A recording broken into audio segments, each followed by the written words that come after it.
ហេតុអីបានជាក្មេងទៅតកើតតម្រូវឲ្យយើងយកគាត់ទៅហាត់ថ្ងៃកម្ដៅថ្ងៃ UV light ហ្នឹងគឺមានអត្ថប្រយោជន៍នៅក្នុងការបំបែកសារធាតុពីរបៀបដែលមាននៅលើស្បែកហើយអ្វីដែលគេបារម្ភខ្លាំងបំផុតគឺខ្លាចថាក្មេងដែលទៅតកើតគាត់មាន neonatal jaundice ដោយសារតែកម្រិតពីរបៀបហ្នឹងឡើងខ្ពស់ពីរបៀបហ្នឹងគឺជាសារធាតុលឿងដែលយើងសង្កេតឃើញថាគ្រប់ទារកទាំងអស់នៅពេលដែលសម្រាលហើយគឺតែងតែមានកម្ដៅថ្ងៃគឺជួយទ្រទ្រង់នៃការផលិតវីតាមីន D ដែលជួយទៅដល់ការលូតលាស់របស់ឆ្អឹងហើយនិងប្រព័ន្ធការពារខ្លួនរបស់កូនយើងបានល្អថែមទៀតផងកម្ដៅថ្ងៃដែលល្អគឺមុនម៉ោង8ព្រឹកហើយយើងដាក់ហាលកូនហ្នឹងគឺចន្លោះពី5នាទីយ៉ាងយូរទៅ5-10នាទីទៅហើយមានការ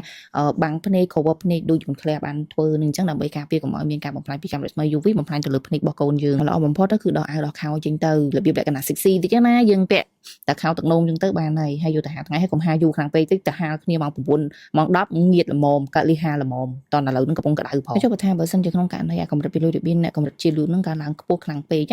ដែលឃើញមានក្មេងៗគាត់ទៅអាំងពលឺមានន័យថាពលឺដែលយើងអាំងពីកាំរស្មីព្រះអាទិត្យគាត់គ្រប់គ្រាន់ទេដូច្នេះហើយគាត់ត្រូវតែចូលទៅក្នុងទូ UV ដែលគេអាំងជាមួយនឹង blue light ហ្នឹងដើម្បីជួយធ្វើឲ្យកម្រិតជាតិលឿងរបស់គាត់នឹងធ្លាក់ចុះយើងត្រង់ចំណុចមួយហ្នឹងខ្ញុំចង់ទាញការចាប់អារម្មណ៍ទៅដល់ម៉ែឪទាំងអស់ថាបើសិនតែក្នុងករណីយើងឃើញកូនរបស់យើងលឿងខុសពីធម្មតាយើងត្រូវតែបញ្ញាប់ជួបជាមួយនឹងគ្រូពេទ្យដើម្បីឲ្យគាត់ត្រួតពិនិត្យមើលមិនមែនជារឿងធម្មតាណាពីព្រោះដោយសារតែកម្រិតជាតិលឿងនោះគឺផ្ដល់ភាពប៉ះពាល់គ្រោះថ្នាក់ខ្លាំងមែនទែនទៅដល់ការលូតលាស់ប្រព័ន្ធប្រសាទរបស់កូនយើងប៉ះពាល់ដល់ការស្ដាប់ប៉ះពាល់ទៅដល់ការលូតលាស់របស់គាត់ធ្វើមានការលូតលាស់យឺតឬក៏មានបញ្ហាទាក់ទងជាមួយនឹងចលនារបស់គាត់ឬក៏អ្នកខ្លះអាចមានពិការភាពអីផ្សេងៗដូច្នេះគឺត្រូវតែប្រយ័ត្នតែមែនទែនហើយបើសិននៅក្នុងករណីកូនរបស់យើងអត់សូវជាលឿងខ្លាំងទេការដោះស្រាយយើងត្រឹមតែយកទៅហាលថ្ងៃប៉ុណ្្នឹងទៅគឺកម្រិតជាតិលឿងនោះវានឹងចុះមកវិញហើយតែបើថាលឿងខ្លាំងពេកណាកុំភ្លេចធ្វើការទៅណាត់ជួបជាមួយនឹងគ្រូពេទ្យដើម្បីឲ្យគាត់បានពិនិត្យឲ្យច្បាស់លាស់ថាកូនរបស់យើងមានបញ្ហាអីហើយបន្ទាប់មកជួយសង្គ្រោះកូនយើងបានទាន់ពេលវេលា